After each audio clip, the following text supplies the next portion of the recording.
한국이 스위스 국제경영개발원 국가경쟁력 순위에서 23위로 5계단 올랐습니다. 감염증 사태에서 국민의 위기대응 수준, 보건 인프라 등에서 긍정적인 평가를 받은 것이 일부 영향을 미쳤다고 정부는 분석했습니다. 2000년 이후 최대폭 상승이자 2011에서 2013년 기록한 최고 순위 21위에 근접한 순위입니다. 기획재정부는 2020년 인드산하 세계경쟁력센터가 발간한 2020년 인드 국가경쟁력 연감에서 한국이 총 63개국 중 23위를 차지했다고 16일 밝혔습니다. 인구 2천만 명 이상 국가 기준으로 보면 총 29개국 중 8위로 2012년 기록한 역대 최고 순위와 같았습니다. 30-50 클럽 7개국 중에서는 미국과 독일, 영국에 이어 네 번째로 프랑스, 일본, 이탈리아를 앞질렀습니다. 인드 국가 경쟁력 순위는 4대 분야 20개 부문 235개 세부 항목 평가를 바탕으로 매겨집니다. 한국은 4개 분야 중경제성과만 지난해 수준에 머물렀고 나머지 정보 효율성, 기업 효율성, 인프라 분야 순위가 모두 상승하면서 종합 순위가 올라갔습니다. 경제성과는 지난해와 같은 27위였습니다. 국내 경제, 국제무역, 물가는 순위가 상승했지만 고용에서 하락한 까닭입니다.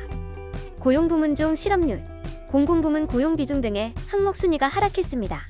재정 일자리 확대 정책 등의 영향입니다.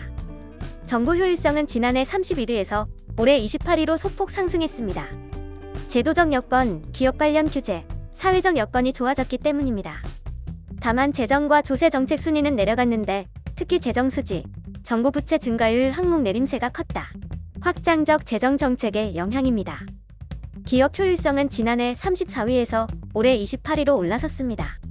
생산성과 금융시장은 변동이 없었지만 노동시장, 경영활동, 행태가치의 순위가 껑충 뛰었습니다. 세부 항목 중 국민의 위기 대응 수준, 기업 회복력 등에 대한 평가가 좋았습니다. 인프라는 지난해 20위에서 올해 16위로 4계단 올랐습니다. 과학 인프라는 순위 변동이 없었지만 기본 인프라, 기술 인프라, 보건 및 환경, 교육 부문이 일제히 상승했습니다. 세부 항목 중 국제학업 성취도 평가를 기반으로 한 교육평가, 공공민간의 벤처기술 지원 수준 등이 올랐습니다.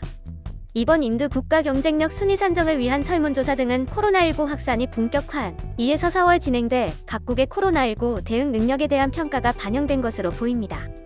정부는 코로나19 확산 후 적극적인 방역에 나서고 신속하게 정책 대응을 펼쳐 부정적인 영향을 최소화한 것이 국가 경쟁력 평가에 긍정적으로 작용했다고 분석했습니다.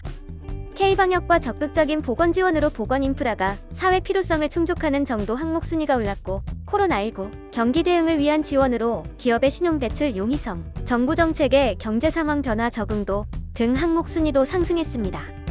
정부는 이외에 직업훈련, 실업구직 지원제도 등의 순위가 오른 것이 관련 정책 노력에 성과를 냈기 때문이라고 봤습니다. 정부는 17일 민관합동 국가경쟁력 정책협의회를 개최해 국가경쟁력 관련 내용을 논의할 예정입니다. 한편 홍남기 부총리 겸 기획재정부 장관은 이날 오후 페이스북에 올린 글에서 5단계 상승은 어느 때보다 반가운 소식이 아닐 수 없다며 한국은 그간의 노력에 더해 최근 K방역, 코로나19 위기 극복을 위한 경기 대응 노력이 일부 반영된 것으로 보인다고 밝혔습니다. 홍 부총리는 대부분 분야에서 순위가 상승했으나 재정, 조세, 고용 등 세부 항목의 순위가 일부 하락한 게 아쉬움으로 남는다며 경제가 다시 활력을 찾을 수 있도록 정부는 총력을 기울일 것이라고 덧붙였습니다. 영상이 도움이 되셨다면 좋아요와 구독을 부탁드립니다. 시청해주셔서 감사합니다.